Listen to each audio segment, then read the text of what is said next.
اللہ پاک کی ذات بڑی کریم ذات ہے اور اللہ تعالیٰ اپنے بندوں پر بڑے مہربان ہیں۔ اللہ پاک نے اپنے بندوں کو کامیاب کرنے کے لیے اپنا دین عطا فرمایا ہے۔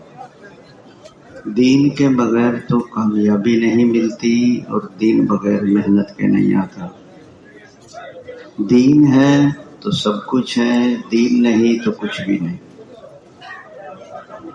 فرمایا دنیا آخرت کی کامیابی کا ذریعہ اللہ تعالیٰ کا مبارک دین ہے اور دین کے زندہ ہونے کا ذریعہ نبی کریم صلی اللہ علیہ وسلم والی مبارک محنت ہے۔ تو پہلا درجہ محنت کو زندہ کرنے کا ہے۔ پہلے محنت زندہ ہوگی پھر دین زندگیوں میں آئے گا۔ جب دین زندگیوں میں آئے گا تو دنیا آخرت میں کامیابیاں ملیں گی۔ دین کے بغیر تو کامیابی نہیں ملتی اور دین بغیر محنت کے نہیں آتا۔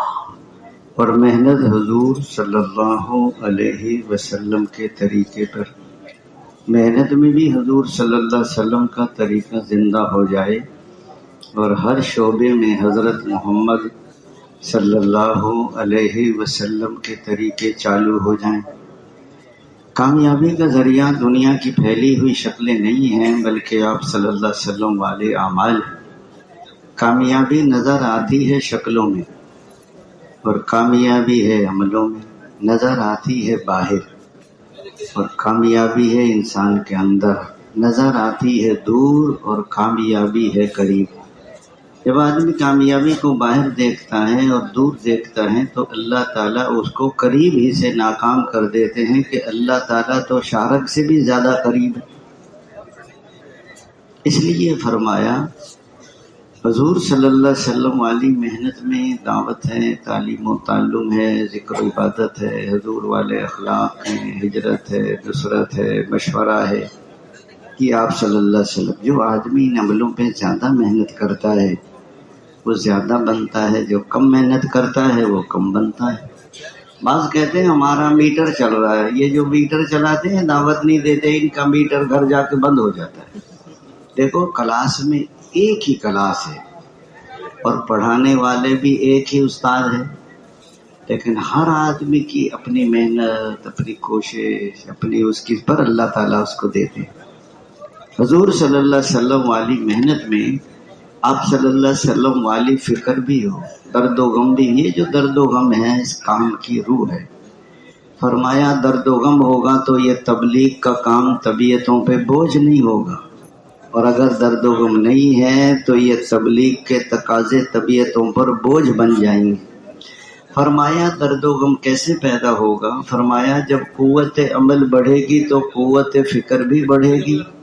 جو سارے دن دعوت دے دے کے تھکتے ہیں اور راتوں کو روتے بھی ہیں، فرمایا تھکا دینے والی محنت ہو اور رلا دینے والی دعائیں ہوں اور کھلا دینے والی فکر ہو۔ اس قدر فکر کہ فکر میں کمزور ایک جماعت ملی تھی مجھے، مانسہرہ سے پیدل چلی تھی، وہ دلگت تک، کہنے لگا ہمیں 3 مہینے ہوئے ہیں، ہمارا 5 کلو وزن کم ہو گیا، اتنی گشتیں کرتے ہیں۔ یہ پہلی جماعت ہے جس کا وزن کم ہوا ہو، اکثر تو ساتھی صحت اچھی ہو جاتی ہے، چونکہ آج کل جماعتوں میں کھانے سونے کا اہتمام ہے، پھرنے پھرانے کا۔ اور پھر یہ تبلیغ کا کام، جب مولانا الیاس فرماتے تھے جی تو چاہتا ہے کہ جوگی بنوں لیکن مجھ سے پھرا جاتا ہے، یعنی گھر گھر پھروں، جیسے سپیرے ہوتے ہیں نا سانپ لیے، ان کو جوگی کہتے ہیں، وہ کہ جی تو چاہتا ہے کہ جوگی بنوں لیکن مجھ سے پھرا جاتا ہے۔ لوگ کہتے ہیں حضرت آپ جاتے ہیں لوگوں کے پاس، وہ آئیں آپ کے پاس، پیاسا جاتا ہے کنویں کے پاس، کنواں تو پیاسے کے پاس نہیں آتا۔ حضرت بھی فرماتے تھے لوگوں تم کنواں کیوں بنتے ہو، تم بادل کیوں نہیں بنتے کہ جا جا کے برسو۔ انبیاء کرام اس کو کافی نہیں سمجھتے تھے کہ ہم نے بات کو پہنچاتے بھی تھے، وہ سکھاتے بھی تھے، وہ سمجھاتے بھی تھے، وہ کھول کھول کر بیان بھی کرتے تھے اور ان کو اس پر عملاً چلاتے بھی تھے کہ جب تک اگر کسی کا بیٹا غلط راستے پر پڑ جائے تو باپ اس کو ایک دفعہ نہیں سمجھاتا، بار بار سمجھاتا ہے۔ کبھی خود سمجھاتے ہیں، کبھی والدہ سمجھاتی ہے، کبھی بہنیں سمجھاتی ہیں، کبھی خالہ سمجھاتی ہے، کہ غلط راستے پر پڑ گیا برباد ہو جائے گا، دنیا کی بربادی موت تک ہے، لیکن اگر آخرت کے راستے سے ہٹ گیا یہ ایک آدمی آیا کہ حضرت میں کیا تبلیغ کروں، مجھے تو کلمہ بھی نہیں آتا۔ حضرت جی فرمایا بستی بستی جاؤ اور لوگوں کو یہی دعوت دو، لوگوں میں بوڑھا ہو گیا مجھے کلمہ نہیں آتا، تم کلمہ سیکھ لو۔ پتہ نہیں کتنے لوگوں نے کلمہ سیکھ لیا، اس کا اپنا کلمہ بھی صحیح ہو گیا۔ تبلیغ کا کام آسان ہے، کوئی لمبی چوڑی تقریر نہیں ہے، یہ تو درد ہے حضور، اس قدر غمگین ہے کہ اللہ تعالیٰ کو تسلی دینی پڑی ہے میرے حبیب کہ اپنے آپ کو ختم کر دیں گے اگر یہ لوگ ایمان نہیں لائیں گے۔ اللہ تعالیٰ کو دیکھ کے ترس ہر صحابی کو یہی تڑپ تھی۔ حافظ عبداللہ صاحب فرما رہے تھے کہ جب صحابہ کرام جنگوں میں جاتے تھے اور ان کو دعوت دیتے، وہ مسلمان ہو جاتے تو کھل جاتے تھے ان کے چہرے، اور کہہ رہے وہ کلمہ نہ پڑھتے تو ان کے چہرے کالے سیاہ ہو جاتے تھے کہ یہ ہمیشہ کے لیے جہنم میں چلے جائیں گے۔ تو یہ محنت ہے، ذمہ داری ہے۔ حضرت مولانا الیاس رحمۃ اللہ علیہ کو اس قدر غم تھا کہ ان کو نیند نہیں آتی تھی، تو گھر والی کہتی حضرت آپ کو نیند نہیں آتی، کیا بات ہے؟ فرماتے تھے اگر آپ کو بھی یہ غم لگ جائے تو ایک کی بجائے دو ہو جائے۔ فرماتے تھے کسی کی شب سوتے کٹے ہے اور کسی کی شب روتے کٹے ہے، یا الہی ہماری کیسی شب ہے، نہ سوتے کٹے ہے نہ روتے کٹے ہے۔ ایسا درد و غم تھا، بیچے ہڈی اور کھال کے علاوہ بدن میں کچھ نہیں تھا۔ ایک دفعہ مفتی کفایت اللہ رحمۃ اللہ علیہ کے پاس گئے کہ حضرت جمعے کے دن بچوں کی چھٹی ہوتی ہے، اگر جمعے کو بھیج دیا کریں آپ مرکز میں تو ان کو کلمہ نماز سکھا دیا کریں گے۔ تو مفتی صاحب نے کہا بچے مصروف ہوتے ہیں، کپڑے دھونے ہوتے ہیں، غسل کرنا، تھوڑی دیر خاموش رہے اور پھر تھوڑی دیر میں پھر عرض کہ حضرت جمعے کے دن بچوں کو بھیج دیا کہ میواتیوں کو کلمہ نماز سکھا دیا کریں۔ پھر حضرت نے ذرا تھوڑی سختی بات کی، تھوڑی دیر میں پھر اتنی ان کو دھن تھی کہ ان سے رہا نہیں جاتا تھا، راتوں کو روتے تھے، دن کو لوگوں کے پیچھے۔ مولانا عبدالعزیز صاحب تھے رحمۃ اللہ علیہ، یہ زاہدان کے رہنے والے، وہاں سے علم پڑھا ہندوستان سے، پھر مولانا الیاس رحمۃ اللہ علیہ کے پاس گئے کہ حضرت دعا کے لیے حاضر ہوا ہوں، اپنے ملک ایران جا رہا ہوں، کہ فرمایا میری جماعتیں گزریں گی ان کی نصرت کرنا۔ کہ پہلے تو ہم یہ سنا کرتے تھے کہ حضرت جی کبھی کبھی بہکی بہکی باتیں کرتے ہیں، اس دن ہمیں یقین آ گیا کہ دلی سے تو کوئی آتا نہیں، 5 میل دور دلی ہے تو زاہدان کون جائے گا، کہ پہلی جماعت سن 50 میں چلی ہے یہاں سے، اور چلتے چلتے جب زاہدان پہنچی اور مولانا سے جا کے ملے کہ جی وہی جماعت ہے حضرت، وہ تو بہت جھوم گئے کہ اللہ نے اپنے ولی کی بات کو سچ کر دیا۔ اس نے فرمایا مومن کی فراست سے ڈرو کہ مومن اللہ کے نور سے دیکھتا ہے۔ حضور پاک صلی اللہ علیہ وسلم والی محنت ہے۔ دوستو بزرگوں بھائیے، یہ ذمہ داری ہے، ایسا کام نہیں ہے کہ کبھی کرو کبھی نہ کرو۔ ہر زمانے انبیاء کرام آتے رہے اور محنت فرماتے رہے، اللہ تعالیٰ ان کی محنتوں کو قبول فرماتے رہے اور انسانوں کو ہدایت دیتے رہے اور دنیا سے کفر و ضلالت کو مٹاتے رہے۔ آخر میں حضرت محمد صلی اللہ علیہ وسلم تشریف لائے، آپ علیہ السلام نے محنت فرمائی، حضور کی محنت کو اللہ نے قبول فرمایا اور انسانوں کو ہدایت عطا فرمائی اور دنیا سے کفر و ضلالت کو مٹایا۔ آپ صلی اللہ علیہ وسلم اس محنت کو اپنی امت کے سپرد کر کے دنیا سے اب یہ ذمہ داری ہر امتی پر ہے، مرد ہو عورت ہو، بوڑھا ہو جوان ہو، پڑھا ہو ان پڑھ ہو، شہری ہو، کہ دین کو سیکھیں، اس پر عمل کریں۔ جو دوستو جو ہر حال میں کرے گا وہ جمے گا، اور جو ہر حال میں نہیں کرے گا وہ پتجھڑ کی طرح جھڑ جائے گا۔ جب محنت اور قربانی ہوگی دین تو بعد میں چمکے گا، اور محنت کرنے والے پہلے چمک جائیں گے، اور جب محنت اور قربانی نہیں ہوگی تو دین بعد میں مٹے گا اور محنت نہ کرنے والے پہلے مٹ جائیں گے۔ دین کا چمکنا مسلمانوں کا چمکنا ہے اور دین کا مٹنا مسلمانوں کا مٹنا ہے۔ یہ کام نہیں ہے کبھی جیسے فقیر پیسے مانگتا ہے تو کبھی دیتے ہیں کبھی نہیں دیتے، کبھی کہہ دیتے ہیں بابا معاف کرو، اور اگر گھر والی پیسے مانگے، گھر میں آٹا دال سبزی نہیں ہے، تو گھر والی کو کہہ دیں گے معاف کرو، اب صبح کہہ دیں معاف کرو، شام کو گھر میں داخل نہیں ہو سکتے۔ جیسے ان معصوم بچوں کو کھانے پینے کا انتظام کرنا، ایسی ساری انسانیت کو جہنم سے بچائیں۔ بے نمازی کو دیکھ کر تڑپ جانا یہ تبلیغ ہے۔ تبلیغ میں تو بہت لوگ لگے ہیں، تبلیغ تو کسی کسی کو لگی ہے۔ پہلے آدمی تبلیغ میں لگتا ہے، پھر تبلیغ اس کو لگتی ہے، پھر لوگوں کو لگاتا ہے کہ بنا ہوا بناتا ہے، جو صالح ہوگا وہ مسلم بنتا ہے۔ اپنا بننے میں سب کا بننا ہے۔ 6 نمبر کے بغیر دائی کی اپنی زندگی دین نہیں بنتی، اور دین ان سے پھیلتا ہے جن کی اپنی زندگی میں دین ہو، بے دینوں سے دین نہیں پھیلتا۔ دین آتا ہے دعوت سے، تعلیم و تعلم سے، ذکر و عبادت سے، حضور والے اخلاق سے، ہجرت اور نصرت سے۔ مکے والوں نے ہجرت کی اور مدینے والوں نے کیا نصرت کی؟ آدھی زمینیں مہاجرین کو دے دی۔ ہم میں سے بعض لوگ اپنی بیٹیوں کو محروم کر دیتے ہیں، بہنوں کو نہیں دیتے، پھوپھی کو نہیں دیتے، پھر خاندانوں میں لڑائیاں ہوتی ہیں وراثت پر۔ انہوں نے آدھی زمینیں مہاجرین کو دے دی، اور ان کی کھجوروں پر پورے عرب کی مہمانی ہوئی ہے۔ ان کے گھروں میں حضور کی گھر والی آ کے ٹھہری ہیں۔ آپ علیہ السلام فرمایا اگر ہجرت نہ ہوتی تو میں انصاری ہوتا۔ انصار میرے اندر کا لباس ہیں اور دوسرے میرے باہر کا لباس ہیں، اور میرا مرنا جینا انصار کے۔ ایک وادی میں انصار چلیں اور ایک وادی میں دوسرے لوگ چلیں، تو میں انصار کی وادی میں، اے انصار لوگ بھیڑ بکریاں لے کر جائیں اور تم اللہ کے رسول کو لے کر جائیں۔ اے اللہ انصار کی مغفرت فرما، ان کے بیٹوں کی مغفرت فرما، ان کے بیٹوں کے بیٹوں کی مغفرت فرما، ان کے غلاموں کی مغفرت فرما، ان کے پڑوسیوں کی مغفرت فرما، اور ان کی بیویوں کی مغفرت فرمایا۔ جن لوگوں نے ہجرت کی اور جن لوگوں نے ان کی نصرت کی اور ان کو ٹھکانہ دیا، فرمایا وہ پکے ایمان والے ہیں، ان کے لیے عزت کی روزی ہے اور ان کے لیے مغفرت ہے۔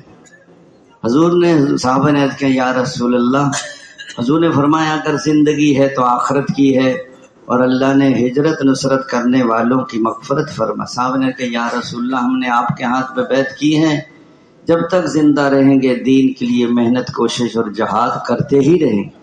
تو حضرات صحابہ کرام نے قربانیاں دی ہیں، ساری دنیا میں اللہ نے دین دیکھے محنت، اور جس درجے کی محنت اور قربانی اس درجے کی ہدایت، اور جس درجے کی ہدایت اس درجے کا دین، اور جس درجے کا دین اس درجے کی کامیابی۔ محنت اور قربانی اعلیٰ پیمانے پر ہے تو ہدایت کا نور بھی اعلیٰ پیمانے پر ہوگا، اور اعلیٰ پیمانے پر ہوگا تو پورے دین پر چلے گا۔ ہمارے سامنے منزل تو ہو، ایک آدمی سامنے منزل ہی نہیں ہے تو منزل تک پہنچے گا کیسے وہ؟ ہمارے سامنے حضرات صحابہ کرام کی قربانیاں کس درجے کی ہیں، ہماری قربانیاں کس درجے کی۔ حضرت مولانا الیاس رحمۃ اللہ علیہ سن 1925 میں تبلیغ کا کام شروع کیا، اور سن 1944 میں جولائی کے مہینے میں اللہ کو پیارے ان کے وصال کے ثواب کے لیے 3 جماعتیں چلی تھیں پیدل۔ ایک دلی سے پیدل کراچی بھاولپور ہوتے ہوئے، اور ایک چلی تھی پشاور کی طرف، اور ایک چلی تھی بمبئی کی طرف۔ حضرت مولانا عمر پالپور رحمۃ اللہ علیہ فرماتے کہ ایک جماعت میری مسجد میں آئی، میں نے ان کے اعمال دیکھے، میں نے کہا اعمال تو ان کے صحابہ کرام والے ہیں۔ کہنے لگے کہ میں پھر شب جمعہ تھا، یہ سن 1946 کی بات ہے، پاکستان نہیں بنا تھا۔ کہتے ہیں میں ان کے ساتھ شب جمعہ گیا بمبئی، وہ حاجی عبدالوہاب صاحب رحمۃ اللہ علیہ کا بیان تھا۔ اس سال حاجی صاحب کی عمر میرے خیال میں کوئی 25 سال ہو گئی۔ 2000 کی بات میں آپ کو بتاؤں کہ 5 بجے بیان شروع کیا حاجی صاحب نے، 10 بجے تک بھی ختم نہیں کیا، 5 گھنٹے روزے تھے۔ پھر بھی کسی نے مولانا ظاہر شاہ صاحب رحمۃ اللہ علیہ کو بتایا کہ جی 5 گھنٹے ہو گئے حاجی صاحب نے مجمع نہیں چھوڑا ابھی تک۔ پھر وہ مولانا آئے، ان کو دور سے دیکھتے تھے تو نیچے اتر جاتے تھے ممبر سے فوراً۔ وہ کہیں اس زمانے میں کتنی جوان تھے، کہنے لگا انہوں نے جو بیان کیا تو میں نے بھی 4 مہینے نقد لکھوا دی۔ میں مسجد میں بچے پڑھاتا تھا، امامت بھی کرتا تھا، تو کہنے لگا میں گھر آیا، میں نے تیاری کی، مسجد کا انتظام کیا، بچوں کے قرآن پڑھ، متولی بھی نہ رہا۔ اس زمانے میں میں نے 300 روپے قرض لیا اور اسٹیشن پر تیاری کر کے بمبے اسٹیشن پر آ گیا۔ جماعت بھی واپس آ رہی تھی سال پورا کر کے، اور میں بھی اسٹیشن پر، سارے رشتہ دار بھی اسٹیشن پر آ گئے۔ کہاں جا رہے ہیں؟ رو رہے تھے، نہ جائیں۔ میں نے کہا تم روتے ہو تو میں نہیں جاتا۔ میرا ارادہ بدلنے لگا تو جماعت نے، گاڑی نے سیٹی بجا دی چلنے کے لیے، اور میں ڈھیلا ہونے لگا۔ ایک میواتی کنارے، مولوی صاحب نکل جا، چمک جائے گا۔ کہتا ہے میں نے چلتی گاڑی میں بستر پھینکا اور چلا گیا۔ وہ تو 4 مہینے کے لیے رو رہے تھے۔ جب وہاں پہنچے مرکز میں تو بتایا کہ علماء کے تو 9 مہینے ہوتے ہیں، وہ تو اور دگنے سے بھی زیادہ کام ہو گیا۔ خیر بہرحال 9 مہینے بھی ختم ہو گئے۔ پھر میں نے ٹانگا منگوا لیا، بستر بھی باندھ لیا اسٹیشن پر جانے کے لیے۔ حضرت مولانا یوسف رحمۃ اللہ علیہ کی خدمت میں حاضر ہوا۔ حضرت میرے 9 مہینے پورے ہو گئے۔ حضرت جی نے فرمایا مولوی صاحب آج تو رک جاؤ۔ کہتے میرے تن بدن میں آگ لگ گئی، کہتے اتنا بوجھ پڑا کہ کچھ نہ پوچھو۔ اگلے دن پھر تیاری کی، پھر فرمایا آج تو رک جاؤ۔ 7 دن حضرت نے مجھے روکا ہے۔ 7 دن میں میرے 14 طبق روشن ہو گئے۔ اب میرا گھر جانے کو بالکل دل نہیں کرتا تھا، کہتے اب چلے جاؤ۔ حضرت مولانا یوسف رحمۃ اللہ علیہ تو سن 1944 میں حضرت مولانا الیاس کو اللہ کو پیارے ہوئے۔ سن 65 میں یہی بلال پارک میں ہی اللہ کو پیارے ہوئے تھے، لاہور میں۔ اس زمانے سے لے کر سن 95-96 تک پھر روزانہ صبح کا بیان مولانا عمر پالن پوری ہی کرتے تھے۔ تو جس درجے میں آپ حضرات اپنے آپ کو کھپائیں گے، کیونکہ سال کی قربانی بڑی قربانی ہے، لیکن جو آدمی محنت کرتا ہے، رات دن کھپتا ہے، گشتوں میں ملاقات۔ ہمارے ایک مول صاحب کہنے لگے مجھے کہ ہمیں تشکیل میں لے چلیں گے، ہم نے تبلیغ سیکھی۔ میں کہ چلیں مول صاحب۔ جب ہم نے تراویح پڑھ لی تو میں نے کہا مول صاحب آؤ چلیں گشتوں میں، تبلیغ تو پھرنے پھرانے سے سمجھ میں آتی ہے، چلو۔ 9 بجے ہم نکلے تو رات کے 12 بج گئے۔ منڈی بہت دن تشکیل تھی، کہیں گے حکیم صاحب تبلیغ کھل گئی میرے پر۔ میں کہ مول صاحب 3 گھنٹے میں تبلیغ کھلتی ہے۔ میں کہ آپ تھک گئے، آپ سو جائیں۔ ہم رات کو 3 بجے واپس آئے، لیکن راتوں رات جماعت وصول۔ وہ بندے ایسے تھے جو ملتے ہی رات کو تھے۔ تبلیغ میں حضور صبح نکلتے تھے، دعوت دیتے دیتے دوپہر ہو جاتی تھی۔ کوئی دھکے دے رہا ہے، کوئی برا بھلا کہہ رہا ہے، کوئی کانٹے بچھا رہا ہے، کوئی گلا دبا رہا ہے، کوئی اوجھڑی ڈال رہا ہے۔ بتائیے حضور صلی اللہ علیہ وسلم نے صحابہ کرام کی بجول کہتا تھا حضور کا تو ہمارے گھروں میں نہیں آئے، لیکن آپ علیہ السلام کا دین ہمارے گھروں میں داخل ہو گیا کہ عورتوں کو دعوت ایسی۔ 10 سال تک اللہ نے امت کو کوئی عمل نہیں دی، امت کو سمجھانا تھا کہ امت کا اصل کام دعوت ہے۔ 10 سال کے بعد اللہ نے نماز کا حکم آیا ہے، دعوت دیتے رہو اور مار کھاتے رہو۔ پہلے وجود دعوت ہے، پھر وقفہ تربیت ہے، پھر اظہار نصرت ہے، پھر فیصلہ قدرت ہے۔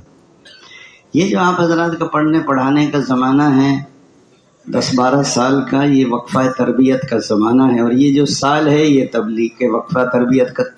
تربیت کے زمانے میں مجاہدے اور مشقتیں اٹھانی پڑتی۔ جس لائن کی ذلتیں نہیں اٹھا سکتے اس لائن کی عزتیں نہیں پا سکتے، جس لائن کی مشقتیں نہیں اٹھا سکتے اس لائن کی راحتیں نہیں پا سکتے۔ آزمائش آتی ہے ترقی کے لیے، پھر مدد آتی ہے تسلی کے لیے۔ آزمائش آ جائے تو گھبرانا نہیں، اور مدد آ جائے تو اترانا نہیں۔ یہ 12 سال جو ہے 12 سال تک صحابہ کرام نے مارے کھائی۔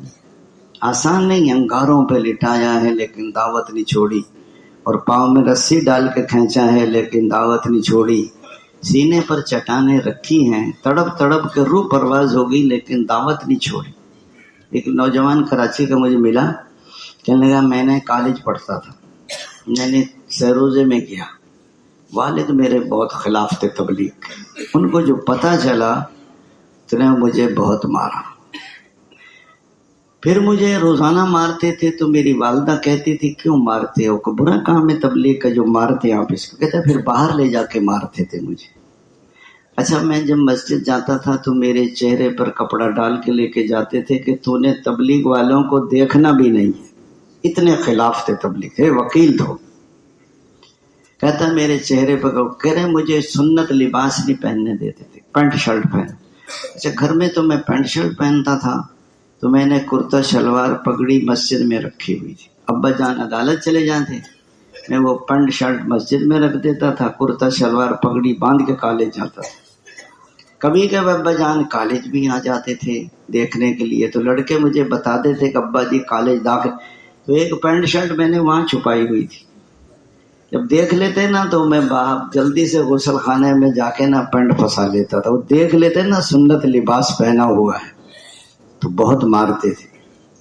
کہنے کو میں ایسے ہی سن 92 کی بات ہے تو میں نے 4 مہینے کے لیے چھپ کر آ گیا رائے گنج۔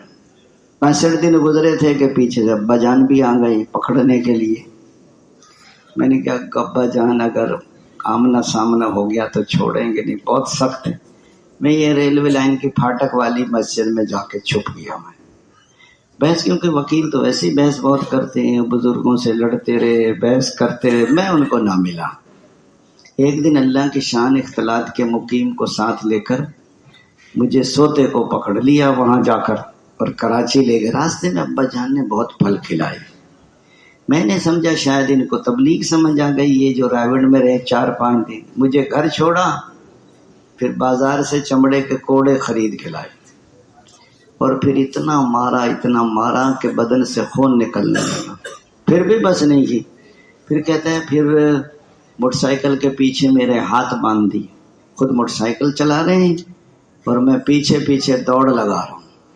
وہ کہتے ہیں مجھے ایسا لگتا تھا کہ جیسے ہوا میں اڑ رہا ہوں، حالانکہ میں بے ہوش ہونے کے قریب ہو گیا۔ کہتا پھر بھی بس نہیں کی، پھر مجھے تھانے میں لے گئے پولیس والوں کے پاس کہ اس کو مارو، میں اس کو منع کرتا ہوں اور یہ مانتا نہیں ہے، تو پولیس والے بھی ڈنڈا لیا تھا، ابھی مارا نہیں تھا اس نے، تو ابھی اور تھانے دار آ گیا، اس نے کہ اس بچے کا کیا جرم ہے؟ اس نے کہا یہ تبلیغ میں جاتا ہے، ان کے والد ان کو منع کرتے ہیں، یہ مانتا نہیں ہے۔ تو مارا نہیں تھا کہ اور تھانے دار آیا، اس نے کہا کہ وکیل صاحب آپ جائیں عدالت میں اپنا کام کریں، اس مقدمے کو ہم سنبھالیں گے۔ اس نے تھانے دار سے کہا جی اس کے والد کو تو عقل نہیں ہے، تو نبیوں والا کام ہے، میں نے تو خود 10 دن لگائے تبلیغ میں جب کالج پڑھتا تھا میں، اس بچے کو کچھ نہیں کہنے، تو کیا کرائیں؟ اس نے کہا اس سے بیان کراؤ، تھانے میں جتنے ہیں نا چور ہیں اور پولیس والے سب کو جمع کرو۔ وہ عثمان کہنے لگا میں نے بیان کیا تو سارے پولیس والے بھی رو رہے تھے، چور بھی رو رہے تھے۔ پھر ایک دفعہ ملا میں کہ اب کیا حال ہے؟ اس نے کہا اس دفعہ مجھے اسٹیشن چھوڑ کے ابا جی کہ بیٹا میرے لیے دعا کرنا۔ پھر ایک دفعہ غصے میں آ کے بیوی کو طلاق دے دی، وہ تو بچے تو سارے ماں کے ساتھ، وکیل صاحب کو کوئی پانی بھی نہیں دیتا۔ کہنے لگے اب 1 سال میں نے اور میری بیوی نے خدمت کی ہے، میرے دوسرے بھائی ناراض ہوتے ہیں کیوں خدمت کرتے ہو؟ اس نے کہا والد ہے، کہتے ہیں مجھ سے معافی مانگ کے مرا ہے وہ کہ بیٹا مجھے پتا نہیں تھا کہ تبلیغ کا کام اتنا اچھا کام ہے۔ تو حضور والی محنت سے انسانوں کی زندگیوں میں دین آتا ہے، لیکن پہلے وجود دعوت بنے گا۔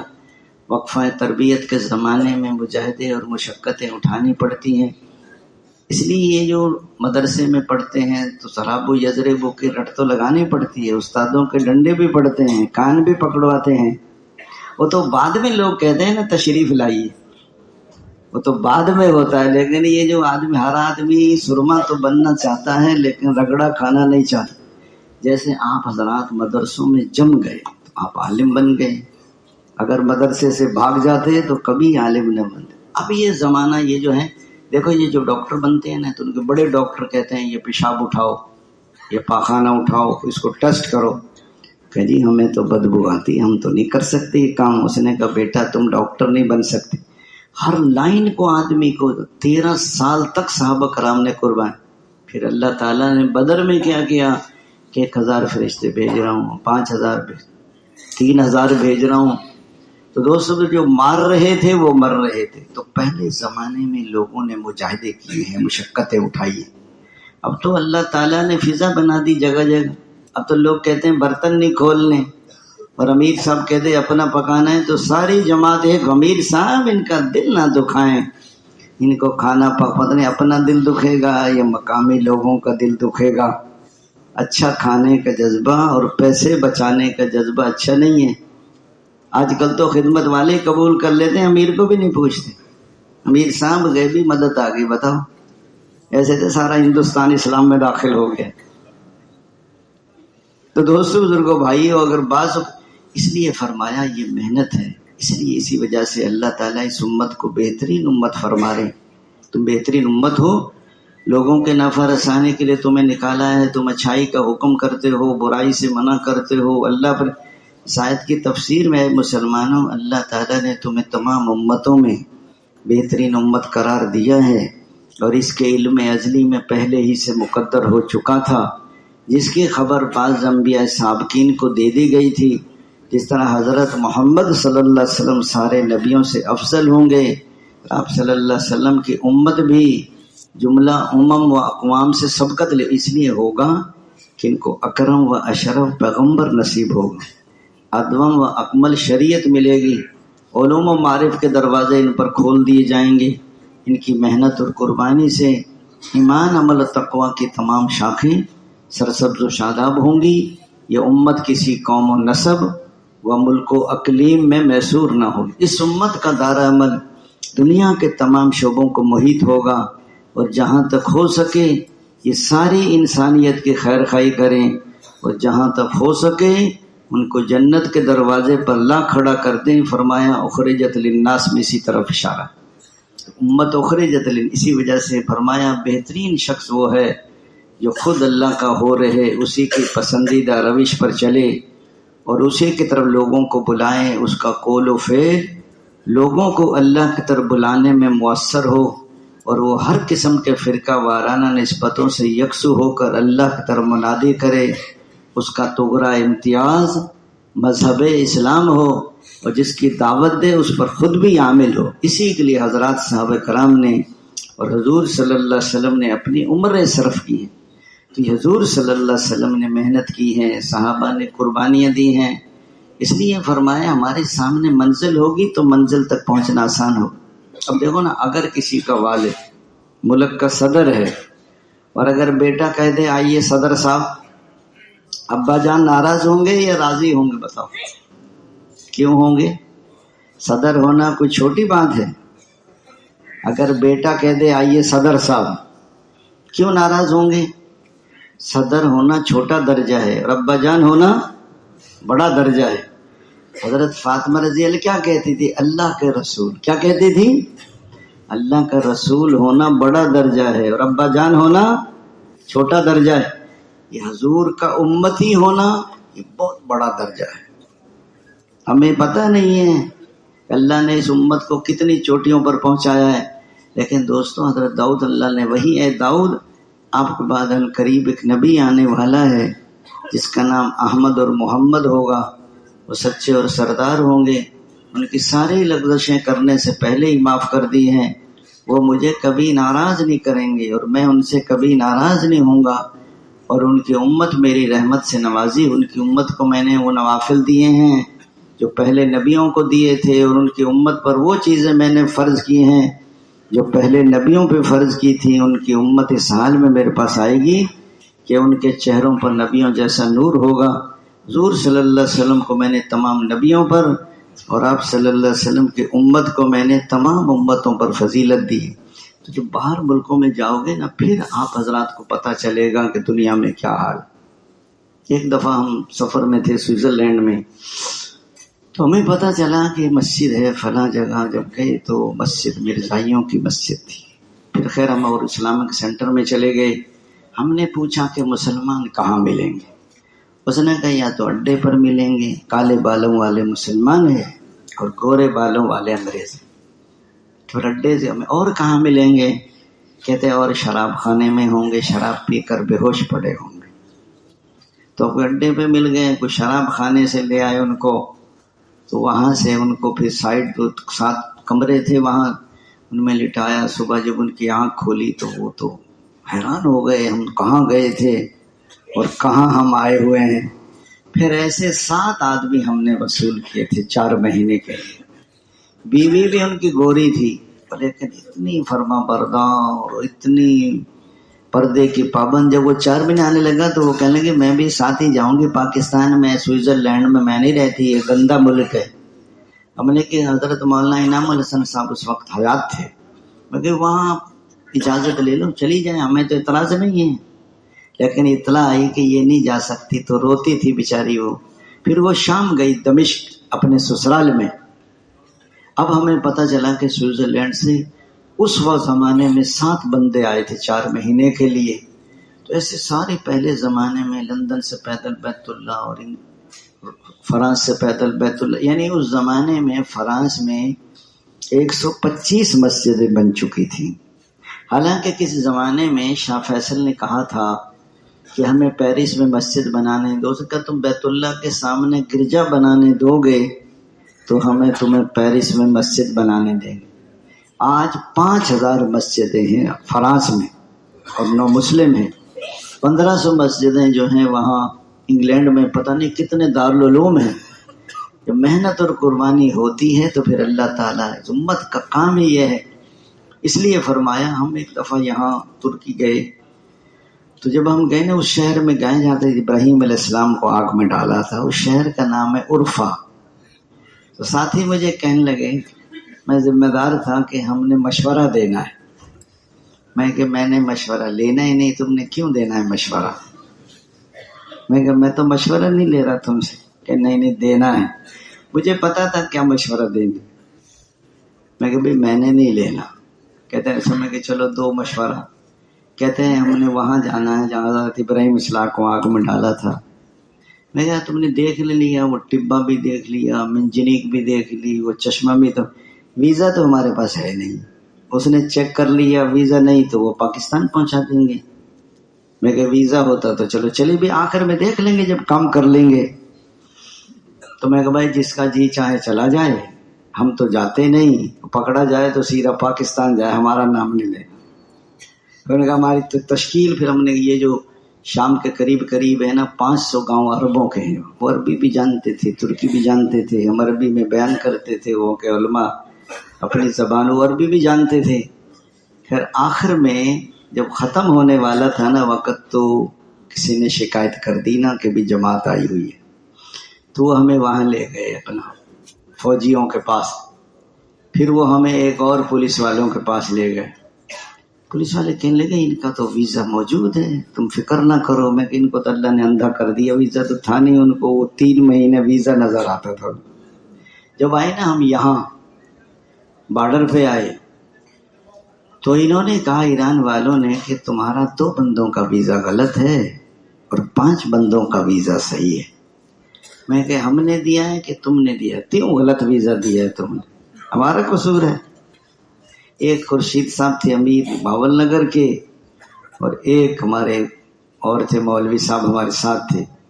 وہ ادھر ٹھہرے. پہلے وہ کہنے لگے ہمیں پیسے دو, $120 جرمانہ دو, تم زیادہ ٹھہرے ہو. تو میں نے کہا ترکی میں ہم تو تم سے ملنے آئے, تم پیسے لیتے ہو ہم سے. اچھا پولیس والا کہہ رہا تھا یہ خشک روٹی کھاتے ہیں, ان سے پیسے نہ لو آپ. تو ہم نے تو سالن نہیں کھاتے تھے نا, جیسے جام سے شہد سے کھاتے. جب ساتھی ادھر ٹھہر گئے اور 5 ادھر آ گئے, تو میں نے ساتھیوں سے کہا یہ اللہ کی غیبی مدد آئی ہے. کہتے کیسے آئی ہے؟ میں کہ مغرب ہو رہی ہے, باہر برف پڑ رہی ہے, 2 ساتھی وہاں سو جائیں گے, ہم ایران کے کمرے میں سو جائیں گے. یہ بھی گرم ہے, ادھر بھی گرم ہے, اٹیچ یہاں بیت الخلا ہے. میں کہ صبح یہ چھوڑے پیسوں کے چکر میں, پیسے ہم نے دینے نہیں ہیں ان کو. ہمارے ساتھ قاری صاحب تھے, کہنے لگے سورت یاسین پڑھوں. میں کہ قاری صاحب نہ پڑھ سورت یاسین, تو آدھی پڑھے گا چھوڑ دے گا. میں نے کوئی چوری کر رکھی ہے ان کی؟ ہم یہ اللہ نے بہانہ بنا دیا. حضرت یوسف علیہ السلام نے اپنے بھائیوں کو رکھنے کے لیے وہ پیمانہ ڈال دیا تھا. وہ تو پریشان تھے لیکن وہ رکھنا چاہتے تھے. کہ اللہ کے اچھا اللہ یاد بھی وہیں, جب اسباب ختم ہوتے ہیں تو ایمان شروع ہوتا ہے آدمی. یہاں تو ٹیلی فون کس کو کر دو, ادھر کر دو, تو کوئی بھی نہیں ہوتا وہاں. تو آدمی کو اللہ ہی اللہ کا اسباب ختم. اس لیے فرمایا میں نے بہت کہا قاری صاحب نہ پڑھ تو سورت یاسین, صبح پڑھ لینا. باہر تو برف پڑ رہی ہے. قاری صاحب نہیں مانا, اس نے آدھی بھی نہیں پڑھ, اس نے کہا جاؤ. میں قاری صاحب سورۃ یاسین پڑھ کے پھنسا دیا تو نے, ہم کہاں جائیں؟ میں کہ آگے تو ملک تو سارا شیعوں کا ہے. پھر ہوٹل کرائے پہ لیا ہم نے. تو باہر ملکوں میں جب جاؤ گے پھر آپ کو اندازہ ہو. اب ایک آدمی کہتا تھا کینیا میں کہ مسلمان دنیا سے ختم ہو چکے, کوئی مسلمان نہیں. اچھا وہ اللہ کی شان جب جماعت گئی نا مظفر گڑھ کی, تو ایک کہنے لگا کہ ایک رہبر, اس نے کہا میں تمہاری رہبری کرتا ہوں. ایک جوتی تھی, ایک جوتی بھی نہیں تھی اس کے پاس. اچھا وہ جو کہتا پھرتا تھا کہ مسلمان ختم ہو, وہ مل گیا اس کو رہبر. اس نے دیا دھکا, اس کو نیچے گرا دیا اور اس کے سینے پہ پاؤں رکھا. اب بتا تو کہتا یہ کون آئے ہوئے؟ باہر ملکوں میں جاؤ گے تو تمہیں سوچ نہیں سکتے آپ کی کتنی. لیکن یہ دوستو لمبے چوڑے آدمی کو پہلے زمانے میں جماعتیں 1.5 سال کی پیدل چلتی تھی یہاں سے, اور سال کی پورے امریکہ سے کینیڈا سے. جب آدمی وہاں جاتا ہے نا تو پھر احساس ہوتا ہے کہ یار یہ لوگ بغیر کلمے کے چلے گئے. تو اللہ تعالیٰ نے آپ کو ساری دنیا میں جانے کا راستہ کھل گیا آپ کے. حضرات صاحب کرام ساری دنیا میں, مدینے جیسا شہر نہیں, حضور جیسا امام نہیں, جمعہ جیسا دن نہیں, نماز جیسا. حضرت عبداللہ بن روا انہی چیزوں کے لیے ٹھہرے تھے, جمعہ پڑھنے کے لیے. فرمایا 500 سال بعد جنت میں جاؤ. یہ صحت جوانی بڑی نعمت ہے, وقت کبھی کسی کے ہاتھ نہیں آتا. آپ کا بیمار ہو گئے, اللہ نے صحت دے دی. آپ کا دوستوں کو نقصان ہو گیا, لیکن یہ وقت بڑی قیمتی چیز ہے. آپ حضور صلی اللہ علیہ وسلم والی محنت ہے. پھر اللہ تعالیٰ ہمیشہ کے لیے جنتوں میں اکرام کریں گے. آج موقع ہے, کل کو موقع نہیں ہوگا. یہ صحت ہے, جوانی ہے, تو ساری دنیا میں. ایک دفعہ ایک حاجی عبداللہ صاحب وہاں گئے, بنگلہ دیش نا سیلاب آیا تھا. تو پہلے جو ہے نا وہ مول صاحب سفر میں تھے, پھر ان کو وہاں سفر پہ پھر وہاں لے گئے. پھر وہاں سے ان کی تکلیف, مولوی صاحب کی تشکیل پھر مکے مدینے ہو گئی. پیچھے سے بیوی کا خط آیا کہ میں بہت بیمار ہوں, اب میں نے دعا کریں لیکن واپس نہیں آنا تبلیغ چھوڑ.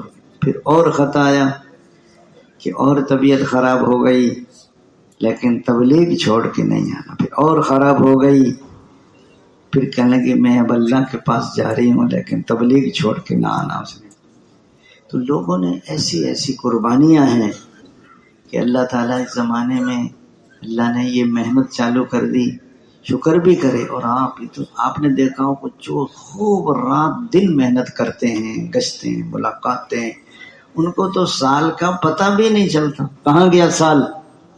اور جو آرام سے چلتے ہیں ان کے لیے سال بڑا لمبا ہو جاتا ہے. تھکیں گے, پھریں گے. ہم گئے ادھر گاؤں میں نا, تو ہمیں وہ میواتی 8 دن سے چکر دے رہے تھے کہ بھائی چلیں گے. جب جانا تھا نا, آنا تھا, کہنے لگے ہم تو نارووال جا رہے ہیں. میں کہ وہاں کیا کرو گے؟ کہ جمعے کی بیوی روٹھی ہوئی ہے اس کو لانا ہے. میں کہ 8 دن سے تو ہمیں چکر دے رہے ہو, اب جمعے کی بیوی روٹھی ہوئی ہے. ہماری سال کی جماعت تھی. میں کہ میں تمہارے ساتھ جاؤں گا. کہتے آپ کیا کریں گے؟ میں کہ میرا ماموں رہتا ہے, میں ماموں سے مل لوں گا. یہاں سے نارووال جا رہے تھے, نیت خراب تھی ان کی. جب پہنچے نا لاہور, میں نے ان سے کہا میں کہ اب تو ہماری جماعت بن گئی, امیر بناؤ. کہنے لگا حکیم صاحب ہمیں تو امیر بننا نہیں آتا, آپ ہی بن جائیں امیر. میں کہ مجھے امیر بناؤ گے تو میری ماننی پڑے گی تمہیں. کہتے ہیں ماننی نہیں. میں کہ پیسے جمع کراؤ کرائے کے, میرے منہ کی طرف دیکھے. غریب آدمی تھا, میں کہ بیوی پتہ نہیں آئے گی نہیں آئے گی, پیسے تو بچاؤ نا اس کے. جب وہاں پہنچے تو خوب تو وہ لڑکی لڑی, خوب اس کی ماں لڑی, لڑکی نہیں بھیجی. واپس آئے, ان کی نیت خراب تھی. یہ سن 91 کی بات. تو وہ گاؤں چھوڑ کے بھاگ گئے, دوسرے گاؤں میں جا کے چھپ گئے. تیسرے دن پھر آ گئے. اس نے کہ جماعت کہاں ہے؟ اس نے کہا تمہارے انتظار میں بیٹھی ہے. اس نے کہا پھر اپنے گھر میں نہیں آیا, پھر دوسروں کے گھروں میں جب کے چھپ گئے. بچوں نے بتایا, ہم نے کہا کالے خاں کہاں ہے؟ اس نے کہا اس کے گھر میں چھپے. گڑی خاں کہاں ہے؟ اس نے کہا پھر ہم نے ان کو نکالا. تو تبلیغ میں جب تک تم کھپو گے نہیں اور پھرو گے نہیں اور تھکو گے نہیں تو تبلیغ اندر نہیں آتی. ہمارے ایک مول صاحب ہیں, ایک مول صاحب نا کوئی ان کو وصول نہیں کر سکا. تو وہ بھی مول صاحب بڑے جاندار تھے، وہ جو اس کے پیچھے گئے نا، اس نے نہر میں چھلانگ لگا دی، نہر بڑی گہری تھی۔ اچھا اس مول صاحب نے بھی چھلانگ لگا دی پیچھے، اس نے کہا دیکھنا میں ڈوب جاؤں گا اور مر جاؤں گا اور تیرے سر لگوں گا، مجھے تیرنا تورنا نہیں آتا، اس کو آتا تھا تیرنا۔ اس نے کہا تو مجھے بھی نکال، اس نے اس کو بھی نکالا۔ لیکن یہ تبلیغ کا کام کھپنے کھپانے کا کام ہے اور پھرنے پھرانے کا کام ہے۔ اچھا جو سال صحیح لگ جائے گا تو ساری زندگی ہی تم کام کرتے رہو۔ یہ ابھی موقع ہے، جتنا وقت ہے، یہ حضور صلی اللہ علیہ وسلم والی محنت ہے، ذمہ داری ہے۔ حضور صلی اللہ علیہ وسلم اور حضرات صحابہ کرام کی زندگیاں دیکھیں اور اپنی زندگی کو سمیٹ کے رکھنا ہے۔ زیادہ آدمی اسباب کے چکر میں پڑتا ہے۔ حضرات صحابہ کرام کی زندگی قناعت کی زندگی تھی۔ اللہ تعالیٰ اوقات کے اعتبار سے پرانے اور صفات کے اعتبار سے نہیں، اللہ بندوں میں سے ایمان کس درجے کا ہے، قناعت کس درجے کی ہے، صبر شکر حضور کی طاعت۔ اس لیے حضور صلی اللہ علیہ وسلم والی محنت ہے کو ذمہ داری کے ساتھ کریں گے انشاءاللہ۔ سبحان اللہ۔